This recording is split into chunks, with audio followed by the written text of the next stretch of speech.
여러분 안녕하십니까? 박상규입니다. 북한의 잇단 도발로 9.19 남북군사합의가 사실상 무력화됐다고 군이 밝혔습니다. 이른바 적대행위 금지구역이 사라짐에 따라 군은 서북도서 해상기동훈련 등 전방지역의 방위태세 훈련을 곧 정상화하기로 했습니다. 다음 달 설을 기해 신용 대사면이 실시될 예정입니다. 또 건강보험 지역가입자에게만 부과되어 온 자동차 보험료도 다음 달부터는 폐지가 되고 재산에 매겨온 건보료의 공제 기준도 5천만 원에서 1억 원으로 대폭 상향이 됩니다. 문성무 한국국가전략연구원 통일전략센터장 김현주 시사평론가와 함께 말씀 나누겠습니다. 어서 오십시오. 네, 안녕하십니까? 네, 안녕하세요. 합동참모본부가 8일 기자회견을 했습니다. 2018년 문재인 정부가 9.19 남북군사합의에 따라 북한과 합의했던 이른바 적대행위 금지구역이 사실상 사라졌다고 공식 발표했는데요. 자, 이유를 분명하게 밝혔죠? 그렇습니다. 적대행위 금지구역이라 하면 이제 완충구역이라고 할 수 있죠. 우리 사실 남북한이 정전협정 하에서 서로 대치하고 있는 상황이었기 때문에 네. 완충지대를 9.19 군사 합의에 의해서 여기서는 적대행위 하지 말자라고 서로 약속을 한 거죠. 네. 군사적 합의가 있었음에도 불구하고 이미 북한의 경우에는 3,600여회에 이르는 위반 사항이 있었다는 네. 것입니다.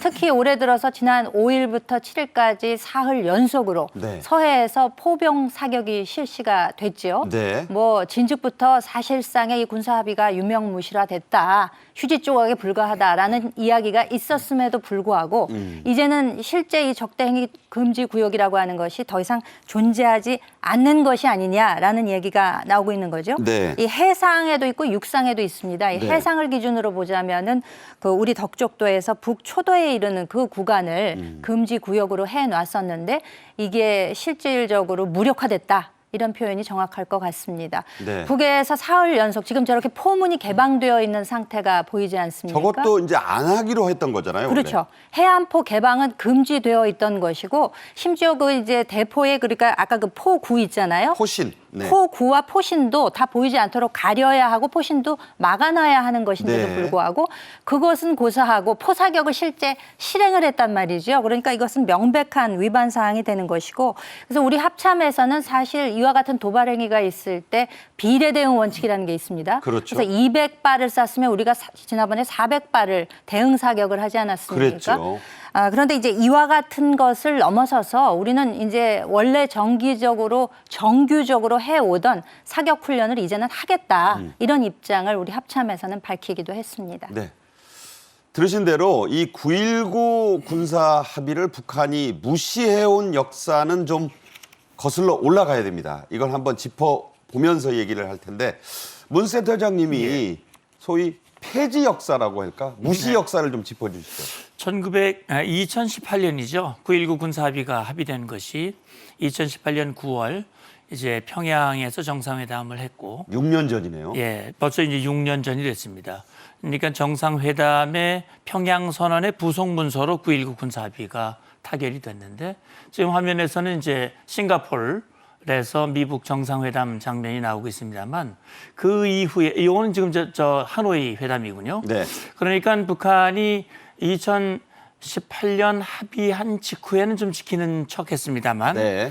지금 화면에서 보시다시피 2019년 2월 하노이 노딜이라고 그러죠. 아무런 성과가 예, 없었던. 김정은이 트럼프와 만나서 뭔가 자기가 목적하는 바, 다시 말하면 핵 보유를 인정받고 북한에 부과됐던 제재를 푸는 이런 소위 자기의 구상이 좌절돼 버렸거든요. 그렇죠.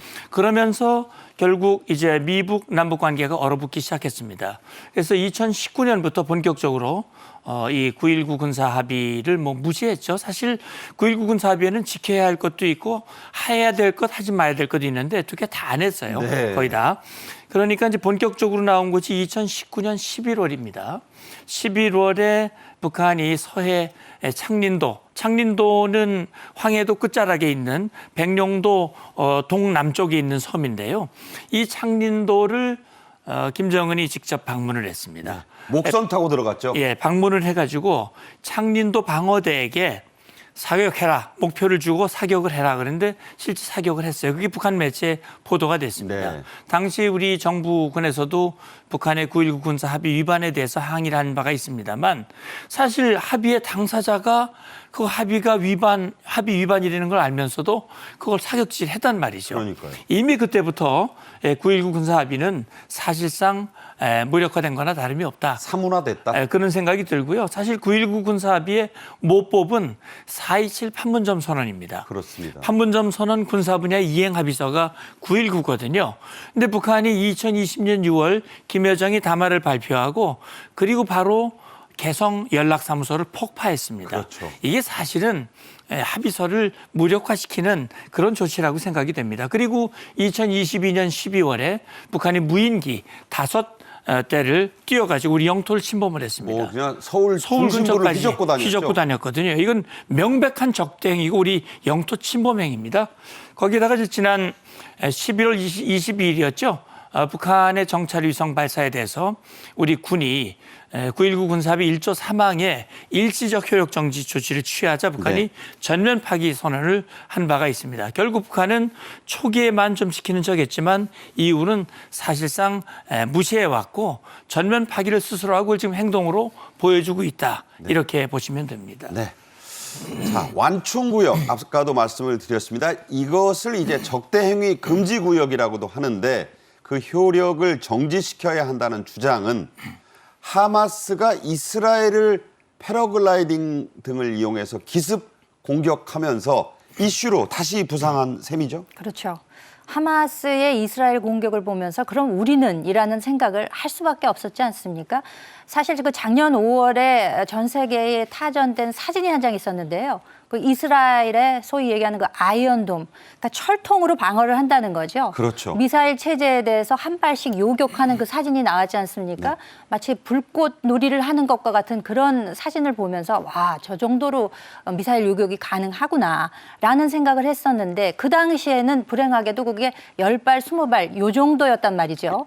그런데 하마스가 5,500여 발의 그 로켓을 공격을 하게 되니까 그야말로 엄청난 비가 온 거죠. 그렇죠. 그러니까 뭐 아이언돔이 소용이 없다라는 것이 이렇게 다량 공격이 있을 때는 이게 뭐 실질적으로 무슨 기능을 하겠느냐라는 얘기가 나오고 있는 것이고 실제 북한의 경우에 이를 견주어 본다면은 장사정포 같은 경우에는 1시간에 16,000발 공격이 가능하다는 거 아니겠습니까? 네. 생각만 해도 좀 섬찟한 얘기가 아닐 수 없는 것이고 실제로 그 하마스의 공격이라고 하는 것이 뭐 예전으로 얘기하면 게릴라전이지만 요즘에는 그 하이브리드전이라는 말을 쓰지 않습니까? 그렇군요. 패러글라이딩 같은 것까지 동원을 해서 네. 뭐 전혀 예상할 수 없는 방법으로 공격을 이렇게 해오기 때문에 실제 우리의 경우에는 9.19 합의 위반이라고 하는 것이 3,600여 회에 이르고 이것이 알려진 내용보다 더 내용상 심각하다. 네. 이런 점을 감안해서 우리 이제 국방부에서도 이에 대한 대응 태세를 확실히 하고 있는 것으로 보입니다. 네. 자, 우리 군은요, 육상 완충구역, 즉 육상 적대행위 중지 혹은 금지구역의 무효화도 검토하기로 했죠. 예, 그러니까 사실 9.19 군사합의라고 하는 것이 합의 초기부터 문제점이 많이 지적이 됐어요. 저도 그걸 뭐 지적을 했습니다만 결국 북한에게 일방적으로 유리하고 우리 군은 매우 불리하다. 방금 얘기하셨습니다만 접촉 지역에서 우리가 정찰, 비행을 할 수가 없기 때문에 접촉 지역에서 북한이 만약에 은밀한 기습 준비를 사전에 포착하기가 어렵다라고 하는 것이 네. 그게 이제 문제였는데 결국은 그래서 북한이 하마스식 방식으로 기습을 한다면 우리가 우리가 9.19 군사합의에 묶여 있는 이 비행 금지, 정찰 금지를 풀어야 된다라는 목소리가 나왔었던 것이거든요. 지금 말씀하신 육상 적대행위 금지는 어떻게 보면 9.19의 독소 조항입니다. 그러니까 우리 백령도와 연평도에 우리 포병 전차포가 있습니다. 있죠. 못 쏘게 돼 있었어요. 그럼 거기 있는 우리 장병들이 훈련을 할 수가 없습니다. 포를 가지고 포항까지 가서 쏘고 이건 말이 안 되는 말도 안 되는 얘기거든요. 상황이었죠. 그게 그렇게 지내온 겁니다. 그리고 특히 접정 지역, 다시 말하면 비무장지대 이남, 이 5km 적대 행위 금지를 해놨기 때문에 그 안에서 훈련을 할 수가 없어요. 연대급 이상은요. 그렇다면 북한이 기습 공격을 하면 우리가 상시 방어 태세를 준비를 해야 되는데 훈련을 못 하니까 그러니까요. 상당한 문제가 있었거든요. 근데 결국은 북한이 일방적으로 합의를 파기하는 도발 행위를 함으로써 어떻게 보면 우리 군으로서는 그동안 족쇄로 얽매였던 것을 다시 정상화시킬 수 있는 그래서 지금 합참 대변인이 얘기했듯이 이제는 우리 계획에 따라서 백령도 연평도에 있는 우리 사격 정상적으로 하겠다. 그리고 5km 이내 그동안 훈련하지 못했던 그 훈련도 다시 정상화하겠다. 그렇다면 우리 군의 방어 태세는 한층 높아진다. 북한의 기습을 대응할 수 있다. 이렇게 보시면 됩니다. 한마디로 비정상의 정상화가 이제 전방훈련에서 이루어진다. 이런 말씀이 되겠습니다. 북한의 김여정 선전선동부 부부장이 서해 완충구역 포도발을 발사용 폭약을 터뜨린 기만 전술이었는데 이에 대한민국 군이 속아 넘어갔다는 조롱성 담화를 냈었죠. 이에 대한 우리 합참의 공식 반응 어떻게 나왔습니까? 그러니까 전형적인 대남 심리전이다. 수준이 낮다 그것도 이렇게 이제 평가를 하고 있는 거죠. 그러니까 우리 군 정보 당국이 북한의 군사 활동에 대해서 소리로만 그것을 감시하고 있는 게 아니거든요. 우리의 그 정찰 활동 감시 체계라는 것이 제대로 기능하고 있기 때문에 지금 김여정의 경우에는 일종의 우리한테 그 시험에 들게 하는 거죠. 아, 우리 폭약만 터뜨렸는데 너네 여기 넘어갔지? 지금 이 얘기를 하고 있는 겁니다. 그야말로 선전선동이라는 그 책략을 전형적으로 보여주는 그 수법이라고 할 수가 있을 텐데요. 폭약 미끼를 덥석 물었다. 저런 표현도 썼고요. 그렇죠. 물론 포성도 청취를 합니다만 육안으로도 확인하고 또 탐지 레이더 같은 것도 있고 우리 다양한 그 정찰 자산이 있기 때문에 저와 같은 그 수준 낮은 그야말로 심리전에 우리가 굳이 대응할 필요가 있겠는가라는 생각도 해보게 되는데 또 우리 그 신원식 국방장관이 표명했다시피 우리는 즉 강 끝을 어떻게 해석하느냐 하면 도발 즉시 강력하게 그리고 끝까지 응징하겠다. 그게 원전인데. 그렇죠. 그걸 이 김여정은 어떻게 해석을 했느냐. 이와 같은 식으로 하다 보면 당신들은 즉사할 것이요. 강제 죽음에 이를 것이요. 끝장날 것이다. 참 말장난도 저렇게 하기도 쉽지 않아요. 언어 도단적 도발이라고 할 수가 있겠죠. 그야말로 선동하고 있는 것이기 때문에 여기에 전혀 흔들릴 필요는 없지 않을까 그렇게 생각이 됩니다. 자, 합참이 김여정의 담화를 또 이렇게 표현했습니다. 코미디 같은 저급한 선동이다. 이렇게 일축을 했는데요. 그 이유는 북한이 연평도 북서방의 개머리 진지에서 방사포와 야포를 60발 넘게 쏜 사실을 우리가 정확히 파악했기 때문입니다. 자, 어떻게 확인한 거죠? 이제 방금 말씀을 해주셨습니다만 우리 군의 정보 능력을 상당히 저급하게 본 것 같아요. 보시면 폭음만 듣고도 이게 해안포인지 방사포인지 폭약의 발파인지 명확히 구분이 가능하다는 거예요. 그러니까 군 자산이 다 있다면서요. 그럼요. 자산이 있기 때문에 이것이 어떤 자산에 의한 이 폭격인가 또는 폭발인가 하는 것을 확인할 수가 있고 이 복수 감시 자산이라고 이렇게 두루뭉술하게 표현했는데 이건 보안 문제가 있기 때문에 우리의 자산을 일일이 다 얘기하지 않죠. 그럼 안 되죠, 그건 작전상. 그런데 우리가 이제 이미 9.19 군사합의 1조 3항을 정지시켜 놨기 때문에 우리의 정찰 자산들이 여기저기에서 다 감시를 하고 있거든요.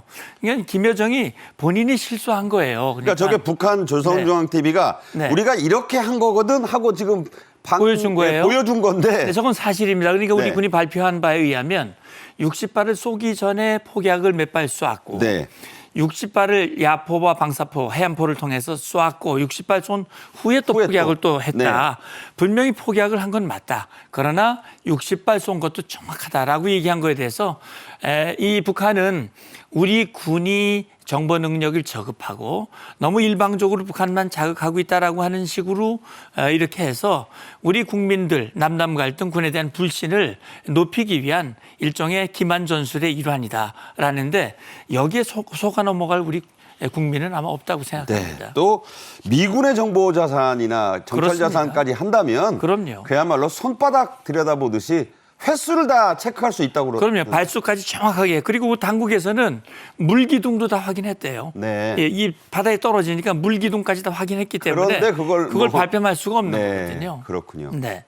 자, 북한이 이렇게 대남 심리전 또 기만 전술을 섞어서 이게 쓰는 배경에는 김정은이 최근 복귀시킨 김영철 등 이른바 북한판 올드보이들이 있다. 이런 분석이 나옵니다. 문 센터장님은 네. 이런 분석에도 타당하다 그런 부분이 있다고 보세요? 아, 그렇습니다. 김영철 지금 말씀하셨는데 김영철은 뭐 정말 이 기만의 어떤 그 아이콘이다 이런 생각이 들어요. 대가다. 그럼 이 기만의 대가입니다. 그러니까 김영철은요 아시다시피 2010년에 있었던 지금 사전에서 보십니다만 저주 군복을 입고 있는 김영철의 모습은 정찰총국장 하던 시절입니다. 벌써 이제 80이 다 됐네요. 예, 1945년생으로 알려지고 있는데 사실 김영철하고 제가 직접 만나서 여러 차례 협상을 했거든요. 그랬죠. 근데 예. 김영철이 가장 잘하는 게 거짓말과 기만이에요. 아하. 그리고 천안함 폭침의 주범이면서도 천안함 폭침은 남조선의 자작극이다 이렇게 기만을 했거든요. 또 덮어 씌우는데 또 덮어 씌우고 일인자죠. 책임 네네. 전가하고 연평도 포격 도발도 이거는 남측이 먼저 사격했기 때문에 우리가 한 것이다라고 또 기만을 했어요. 그리고 2015년에 이 목함지뢰 도발도 김영철의 작품입니다. 네. 그러니까 대남 도발, 기만, 선전, 선동의 대가가 김영철입니다. 김영철이 정찰총국장 후에 통전부장을 했는데 통전부장 이제 리선권이에게 물려주고 후배에게 물려주고 뒤로 물러났었거든요. 그렇죠. 다시 최근에 통전부 고문으로 재기용을 해가지고 결국은 지금 일련의 도발들, 다시 말하면 대남 관계를 대적 관계, 그다음에 국가 간의 관계를 전환하면서 도발의 수위를 높이고 있거든요. 이게 노련한 김영철과 같은 인물, 또 오수영이나 이 경제가 잘 안 되니까 네네. 이런 인물들을 다시 등용시켜서 그들의 노하우, 그들의 경험 이런 것들을 다시 활용하고 있는 김정은의 모습 볼 수 있습니다. 문득 좀 결은 다르지만 네. 나이 드신 분들이 뭐 분이라고 표현하면 그렇지만 북한이나 우리나 지금 올드보이 복귀 얘기가 나오잖아요. 그렇습니다. 그 노하우를 좀 쓰겠다는 건 알겠는데 네. 북한 올드보이들은 참 걱정이 더 되는군요. 그럼요. 정말 원로의 지혜를 북한 주민들이 잘 사는 쪽으로 하면 좋은데 네. 반대하는 데 문제가 있는 거죠. 네. 자, 신원식 국방장관이 8일에 드론 작전 사령부 드론 작전사를 찾았습니다. 우리 드론 부대의 대비 태세를 집중 점검했는데요. 완충구역 훈련 정상화 방침과 직결된 방문이다. 이런 해석이 나오네요. 그렇죠. 이제는 뭐 제대로 된 사격 훈련이나 모든 훈련들을 제대로 원래대로 실시하겠다라는 의지를 표명한 것으로 보이고요. 앞서서도 거론이 됐습니다만 이 9.19 군사 합의라고 하는 것이 사실상 무력화됐는데 네. 우리 군의 입장도 철통 같은 방위 태세를 유지하는 쪽으로 가야만 하지 않겠느냐. 게다가 그 유사시의 북 핵심 표적에 대해서 압도적인 공격 능력을 강화해야 된다. 그러니까 드론 작전 사령부라고 하는 것이 이제 드론사라고 불리우는데 요번에 그 러시아 우크라이나 전쟁에서도 보다시피 이 드론이라고 하는 수단이 굉장히 핵심 전력으로 사용되지 않습니까? 그럼요. 어마어마했죠. 그리고 아주 정밀 타격, 원하는 곳에 쪽집게 타격이 가능하다는 것을 이제 눈으로 확인을 했기 때문에 북한은 우리와 뭐 재래식 화기 이런 것보다는 비대칭 전력이라고 하는 핵을 가지고 있고 미사일 능력을 고도화시켰기 때문에 우리는 이런 가운데서 드론 능력 같은 것을 최대한 강화시킬 필요성이 있겠다. 이런 데 대해서 이제 합의가 이루어졌기 때문에 신원식 국방장관 입장에서는 이 드론사를 방문해서 앞으로 우리 전력을 압도적으로 확장시키는데 기여를 해야 되겠다라는 점을 강조하지 않았나 싶습니다. 네. 요즘 북한이 뭐 무기를 이곳저곳으로 지금 밀수출하는 정황이 확인이 되고 있습니다. 하마스가 이스라엘과의 전쟁에서 북한제 유탄 발사기 RPG라고 합니다. 이걸 사용했다고 국정원이 밝혔습니다. 보도는 여러 차례 나왔는데 이게 이제 공식 확인이 됐다는 거예요. 한글 표지, 누가 봐도 북한 표지가 있는 기폭장치, 신관 그 사진을 공개 저렇게 했네요. 맞습니다. 지금 보시는 바대로 이게 지금 RPG-7이거든요. 이걸 이 F7이라고 하마스에서 쓰는 거 F7이라고 우리가 이 통칭을 하하는데 저 지금 가운데 붉은, 부분에 예. 보면 저게 이제 우리 한글로 비조7류라고 써 있어요. 예. 그다음에 C88053 이런 식으로 25나 저렇게 지금 써 있네. 요거는 지금 이 저 후티 반군에게 제공한 예멘 후티 반군에게도 저게 나왔다는 예, 거죠? 예, 제공한 이 순항 미사일 엔진 덮개에서 발견된 이 표시입니다. 네. 뭐 이 아라비아 숫자는 어디나 쓰는 거지만 뒤에 나자가 써 있거든요. 네. 결국은 한글이 저렇게 써 있다. 유성편으로 쓴 글씨인데요. 과거에 북한이 천안함 폭침할 때도 저게 이 어뢰 추진체에 한글로 쓴 이게 표시되면서 이제 드러나게 되는데 여기서 우리가 볼 수 있는 것은 결국은 북한은 러시아를 통해서 우크라이나가 사용할 수 있는 우크라이나를 향해서 공격할 수 있는 무기를 불법 수출하고 있고요. 그러니까요. 그 외에도 뭐 이스라엘 후티 반군이 결국은 오랫동안 이란과의 불법 커넥션이 여기서 드러나고 있는 겁니다. 결국 지금 국제사회의 안보를 위협하는 이 독재 국가들 그다음에 권위주의 국가들에게 무기를 제공하고 국제사회의 질서를 교란하고 평화를 파괴하는 일에 북한이 지금 앞장서고 있다. 뭐 좀 이런 표현이 어떨지 모르겠지만 혁혁한 성과를 세우고 그런 있네요. 기여를 하고 있다라고 하는 것 결국은 이 부분에 대해서 국제사회가 공조해서 대응을 해야 된다는 생각이 듭니다. 네. 정말 뭐 우크라이나, 러시아 전쟁, 뭐 하마스, 예멘 후티 반군 안 가는 곳이 없습니다. 좀 다른 얘기 해보죠. 북한의 김정은이 딸 김주애를 또 데리고 이번엔 여기를 갔습니다. 신설됐다는 황해북도 황주군 광천의 닭공장인데요. 북한 조선중앙TV의 보도 한 대목 직접 들어보시죠. 김정은 동지께서는 공장의 생산과 관리 운영에서 종전과는 대비할 수 없는 새로운 개념과 방식, 높은 경지를 개척한 데 대하여 먼내 기뻐하시면서 자동화, 과학화를 최상의 수준에서 실현한 광천 닭공장은 철도철미 우리 당이 바라고 요구하는 자부할 만한 시대적 본보기이며 현대화를 지향하는 모든 단위들이 도달해야 할 목표를 명백히 제시한 훌륭한 기준으로 된다고 말씀하셨습니다. 네, 김정은은 과거 매기 공장, 자라 공장, 뭐 거기 가서 뭐 수온이 안 맞는다고 관계자를 총살시켰다는 얘기도 나왔었죠. 이번에는 닭공장입니다. 양계장이 아니라 닭공장이라고 하고요. 딸 주애와 함께 들고 있는 게 계란입니다. 자, 북한의 심각한 식량난을 좀 누그러뜨리려는 그런 행보다 이런 해석 나오네요. 그렇죠. 더 많은 알을 인민에게 제공해야 된다라고 메시지가 나왔다는 거 네. 아니겠습니까? 그러니까 이제 그것은 철저히 인민 달래기용, 내치용이라고 이제 볼 수가 있겠죠. 뭐 작년에만 해도 사실 뭐 개성에서 아사자가 뭐 어마어마하게 나왔다라는 이야기가 있을 정도로 네. 북한의 식량난, 일반 인민들의 그 굶주림이라고 하는 것은 정말 인권 차원에서 다루어져야 할 정도로 굉장히 심각한 상황이 아닐 수 없는데 그렇기 때문에 이제 주로 현지 지도라고 하면은 군사적 그 목적으로 많이 이루어지지 않았습니까?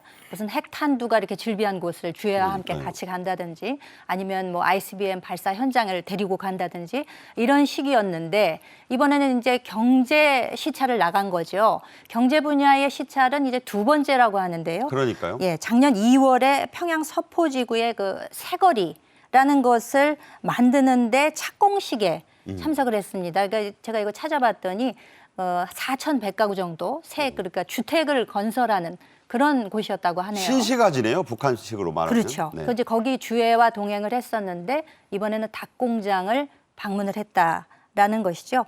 이제 경제 행보도 보이면서 실제로 그 주회에 대해서 후계자로 지목을 한 것이냐, 4대 세습으로 가는 것이냐, 이에 대한 의미에 대해서는 아직 정확한 해석은 어려움에도 불구하고 그렇지만 이제 조선의 샛별여장군이라는 칭호가 나왔다는 차원에서도 호칭을 네. 김덕훈 내각 총리가 수행했는데 그보다 먼저 했다는 거죠. 그렇죠. 존경하는 자제분, 존귀하신 자제분에 이어서 가장 높은 것으로는 조선의 샛별여장군이라는 칭호가 나왔다는 것이죠. 그러니까 과거 김정은이나 김정일의 경우에도 장군이라는 칭호가 나왔었다는 점에서 이거 이제 후계 구도를 보다 명시화하는 것이 아니냐 이런 해석도 나오고 있습니다만 어쨌든 국민 그러니까 인민을 달래기 위한 경제 행보다 이렇게 이제 해석하는 것이 맞지 않을까 싶습니다. 네. 1월 8일은 김정은의 생일이었습니다. 1984년 1월 8일생으로 알려져 있으니까 김정은도 이제 부록 40살이 됐습니다. 북한 매체의 김정은 생일 관련 보도가 김일성, 김정일 때와는 비교할 수 없을 만큼 일단 적습니다. 왜 그런다고 보시나요? 예, 일단 물론 이제 그 할아버지 김일성의 경우는 56세 때 생일을 공휴일로 지정을 했다고 그래요. 그리고 아버지 김정일은 이제 40살 때 공휴일로 지정을 했고, 네. 아버지의 그 생일이 이제 민족 대명절, 소위 태양절, 광명성절로 이렇게 정해진 것은 사후에 죽은 후에 이제 됐다고 그래요. 그러니까 아버지가 40세 때 그렇게 공휴일이 됐으니까 김정은도 올해가 40이니까 혹시 올해 그런 내용이 나오지 않겠나 관심을 가졌지만 안 나왔거든요. 네네. 제가 볼 때는 아직은 본인이 젊고 이렇기 때문에 자기의 생일을 공휴일로 한다든지 대대적인 보도는 좀 자제하고 있는 것 같고요.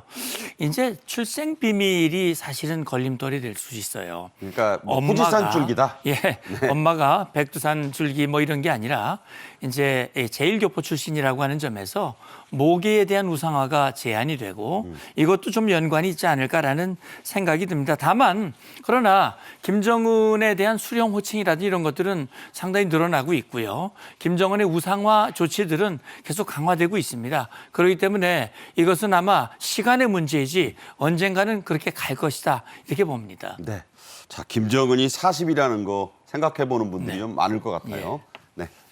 문성묵 한국국가전략연구원 통일전략센터장님과는 여기서 인사드리겠습니다. 말씀 잘 들었습니다. 감사합니다. 네, 고맙습니다. 자, 다음 주제로 이어가겠습니다. 코로나19로 큰 피해를 본 서민 또 소상공인들에게 설맞이 신용 대사면이 이루어질 것으로 보입니다. 지역 가입자들에게만 부과되어 온 자동차 그리고 부동산 관련 건강보험료가 곧 크게 내릴 전망인데요. 먼저 영상으로 보겠습니다.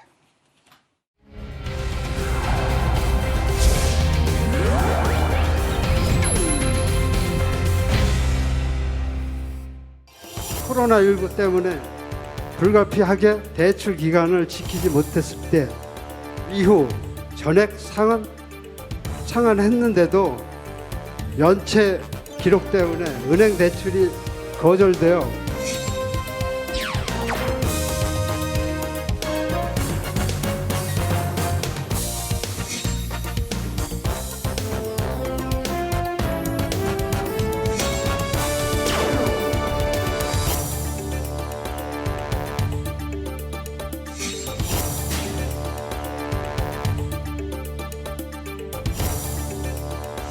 새해에도 우리 정부는 현장 중심 민생 행정으로 검토만 하는 정부가 아니라 즉각 시정하는 정부가 되어야 합니다.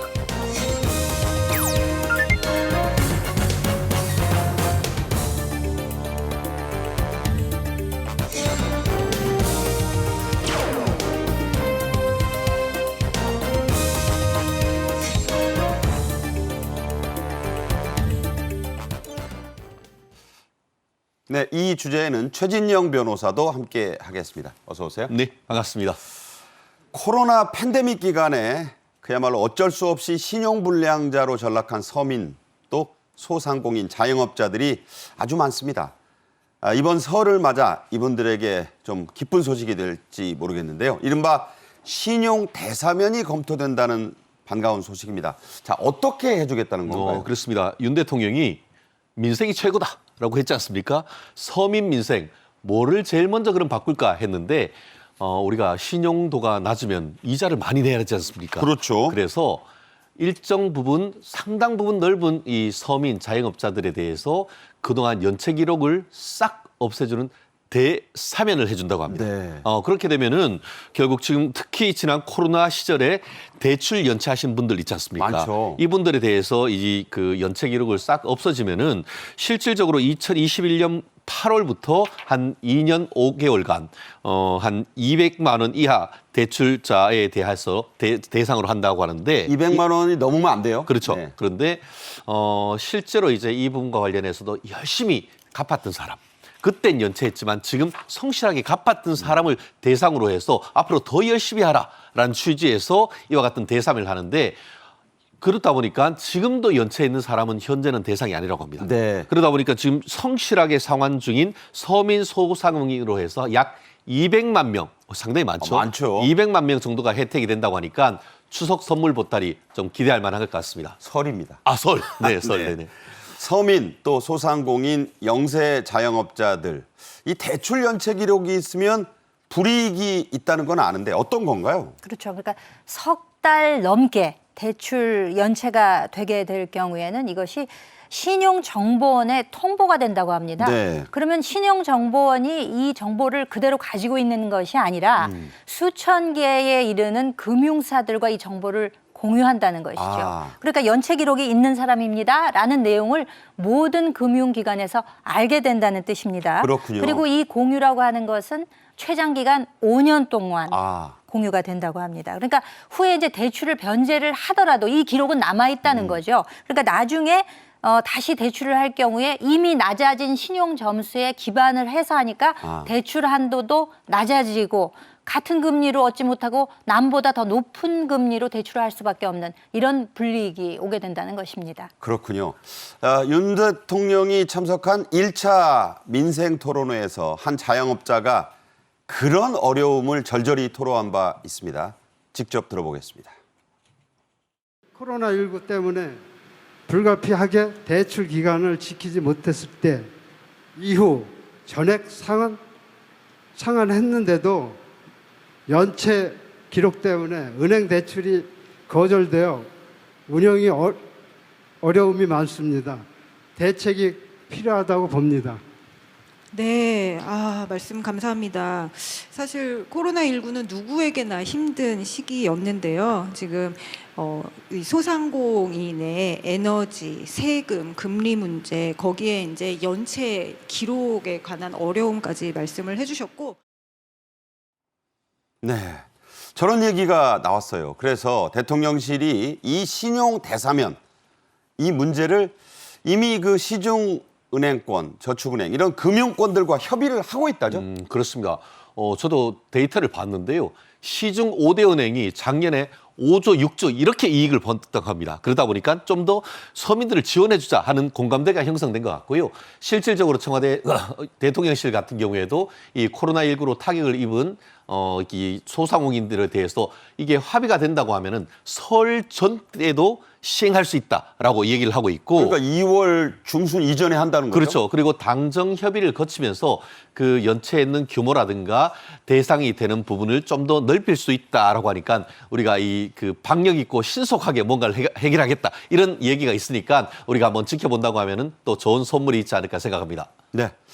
자, 윤 대통령은 작년 8.15 특별사면 이후로는 사면권 행사에 매우 신중하게 임하고 있습니다.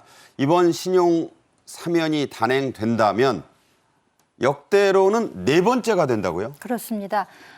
사면이라고 하는 것은 헌법이 부여한 대통령의 고유 권한이라고 할 수 있죠. 그러니까 우리가 흔히 사면이라고 하면 뭐 정치인에 대한 사면, 네. 범죄 이력 같은 걸 없애준다, 뭐 이런 의미가 이제 주로 활용이 됩니다만 신용 사면이라고 하는 것은 우리가 역대 3번 있었습니다.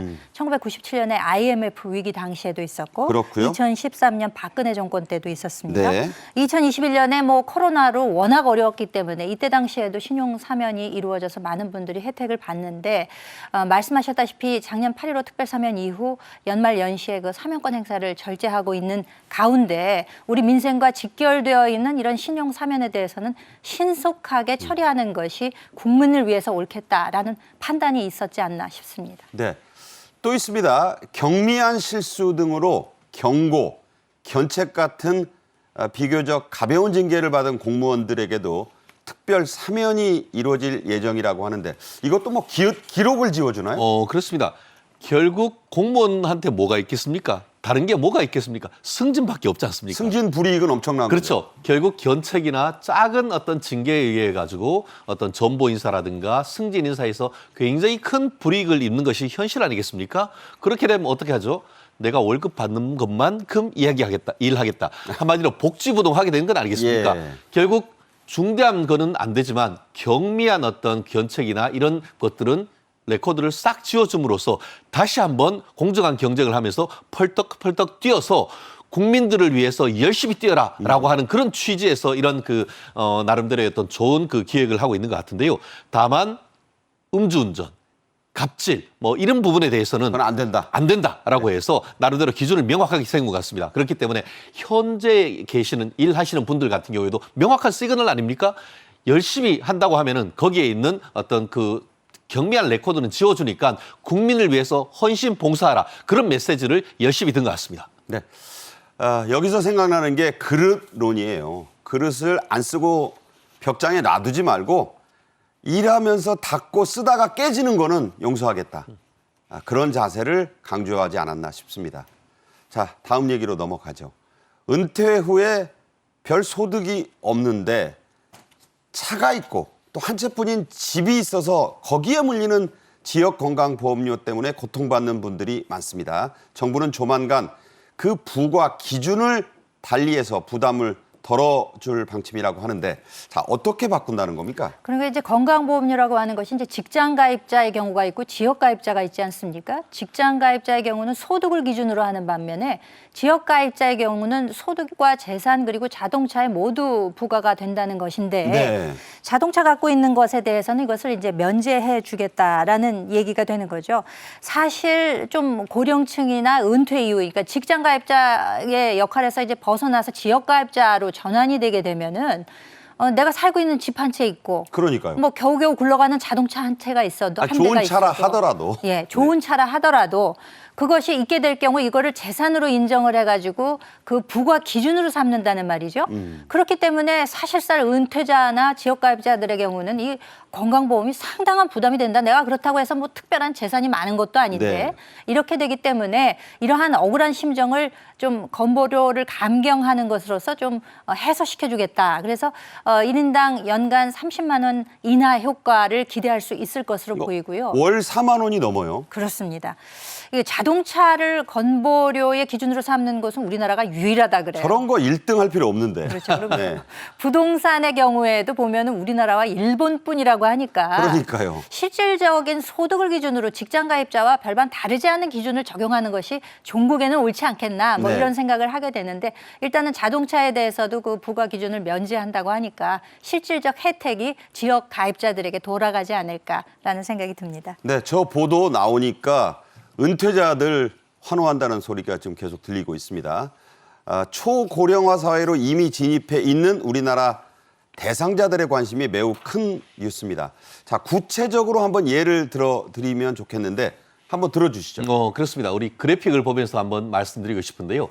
지역가입자 건강보험료 인하의 주요 내용 같은 경우에 자동차 같은 경우에는 지금은 4천만 원 이상 수용차 같은 경우에는 배기량이나 연식을 기준으로 보고하는데 이제는 제로가 됩니다. 그러니까 웬만하면 사실 4천만 원짜리 고급차 그렇죠. 아니거든요. 요즘 가족들이 많이 타는 카니발 같은 경우에는 현재 한 4만 5천 원이었다가 그것이 0이 되니까 사실 그 자체만으로 한 4만 5천 원이 없어지는 것이고 재산 같은 경우에도 예전에는 재산세 과표에서 5천만 원만 공제를 했는데 이것을 공제 기준을 1억으로 올리다 보니까 2배로 올리네요. 실제로 2배로 올리니까 네. 그에 따르는 어떤 재산에 따르는 이 그 건보료도 뚝 떨어지는 것이죠. 그러다 보니까 한 가구에 1년 한 30만 원 내지 40만 원 정도의 할인 혜택이 있다는 것이 현재 정부의 설명인 것 같습니다. 그 대상자 가구 수가 많아요. 330만 가구나 되네요. 네, 웬만해 가지고는 정말 보통의 어떤 서민들한테는 대부분 다 지금 혜택이 되는 것이다라고 보는데 결국 이번 같은 경우에는 단순 서민뿐만 아니고 어느 정도 중산층까지도 실질적인 혜택을 볼 수 있어서 우리 가계에 그 겹친 어떤 그 주름살이 조금은나마 그래도 이제 펴질 수 있는 그런 여지가 생긴 것 같습니다. 그러니까 소득이 있는 곳에는 과세가 있다. 이건 뭐 로마 시대부터의 그렇죠. 대원칙이니까.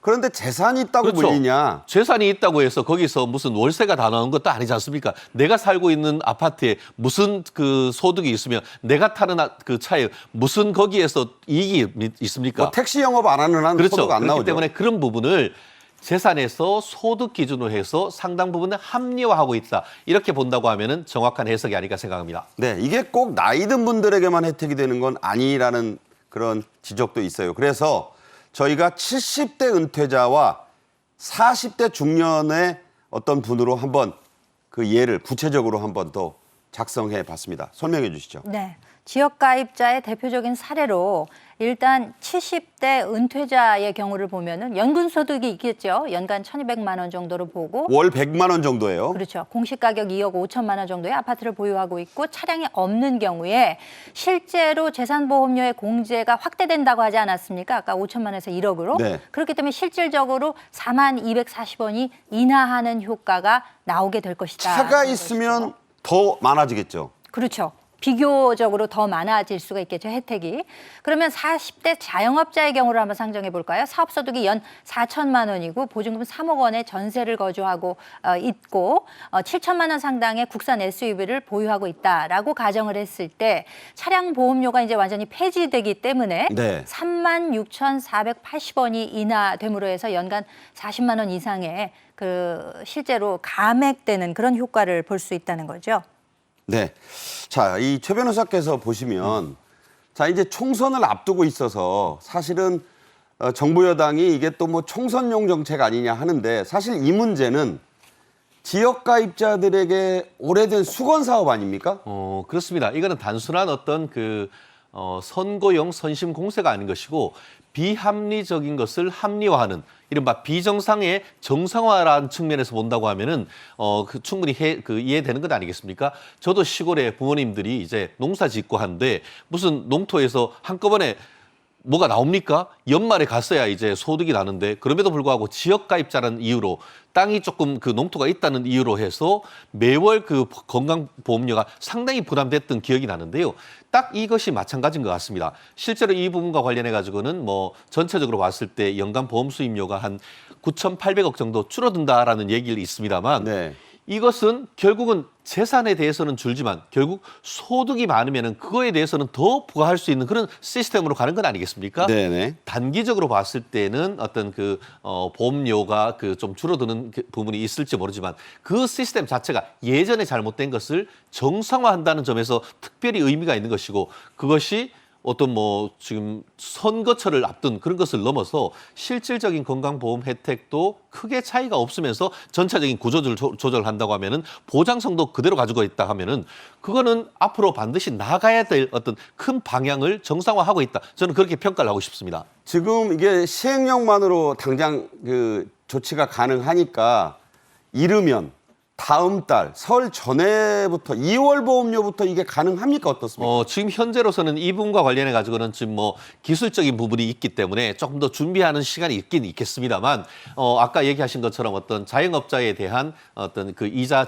혜택이라든가 이런 부분에 대한 것뿐만 아니고 지금 말씀드린 것처럼 전 어떤 국민의 특히 지역 가입자들에 대한 혜택 그 사이에 어떻게 보면은 직장 가입자들에 비해서 상대적으로 불이익을 받아왔는 건 아니겠습니까? 그런 부분을 공정이란 정신에 비수할 때 어떻게 보면 정상화시키는 것이고 그렇다고 하면 최대한 빨리 지금 보건복지부를 비롯한 지금 이 건강보험공단에서 이 부분을 산정을 한다고 하면은 충분히 다가오는 설날 전에도 가능하지 않을까 싶은데요. 우리가 국민들이 눈 똑바로 뜨고 이 공무원들이 얼마나 열심히 하는지 좀 감시의 눈으로 챙겨봐야 될 것 같습니다. 네. 정부는 줄어드는 건강보험료의 세수가 1조 원 가까이 된다고 하고 있습니다. 9,831억 원으로 이 추계를 하고 있는데 액수 적지 않습니다. 정부에서는 지출 효율화를 하면 충분히 그 공백을 메꿀 수 있다, 벌충할 수 있다 이렇게 지적을 하고는 있어요. 전문가들은 그래도 이게 다 되겠느냐 이런 얘기도 해요. 그렇죠. 뭐 지출 효율화. 그러니까 이제 건강보험에 있어서 가장 문제로 지적이 됐던 게 그 예를 들면 중국인들이 여기 와서 뭐 가족까지 다 불러 모아가지고 뭐 억대 치료를 받는다 뭐 이런 그 불공정하고 불합리한 건보료 쇼핑, 견보 쇼핑이죠 일종의. 그렇죠. 그런 것들에서 이제 구조적으로 개혁할 필요가 있다라고 생각이 됩니다. 건보의 보장성이 축소될 우려라기보다는 잘못된 것을 바로잡는 혜택이 있는 것이고 사실 이 4대 보험이라고 하는 것이 준조세이기 때문에 부과되는 것을 납부해야 할 의무는 있습니다만 사실 뭐 재산에 대해서도 그래요. 재산세 납부하고 자동차도 자동차세 납부하지 않습니까? 네. 그런데 그에 대해서 그것을 기준으로 해서 이런 4대 보험을 납부를 해야 된다고 하면은 또 내는 사람 입장에서는 이거 좀 이중과세적 이런 네. 폐해가 있는 것이 아니냐 이런 생각을 할 수가 있는 것이기 때문에 실질적으로 바로잡아야 될 것은 빨리빨리 바로잡는 것이 좋다. 그렇기 때문에 실제로 차가 있는 은퇴자들의 경우 이렇게 좀 특정해서 봤을 때는 그 타겟팅을 해서 봤을 때는 이분들한테는 상당한 혜택이 돌아갈 수 있고 이거 너무 불합리한 거 아니야? 라고 생각했던 분들에게 심리적으로도 이게 뭔가 제대로 가고 있구나라는 좋은 사인을 줄 수 있다는 차원에서 빨리 시행이 좀 되면 좋지 않을까라는 바람을 가져봅니다. 네. 앞서 군사 문제에 있어서도 비정상의 정상화 얘기가 나왔고요. 이 건보료 문제, 신용 대사면 문제 이런 것들도 잘못된 부분을 외과 수술적으로 손본다. 이런 차원의 정책이 아닌가 하는 생각을 해봤습니다. 지금까지 김현주 시사평론가, 최진영 변호사와 말씀 나눴습니다. 잘 들었습니다. 감사합니다. 고맙습니다. 네. 정책인 이슈 화요일 순서는 여기서 마칩니다. 오늘도 시청해 주신 여러분 대단히 감사합니다. 고맙습니다.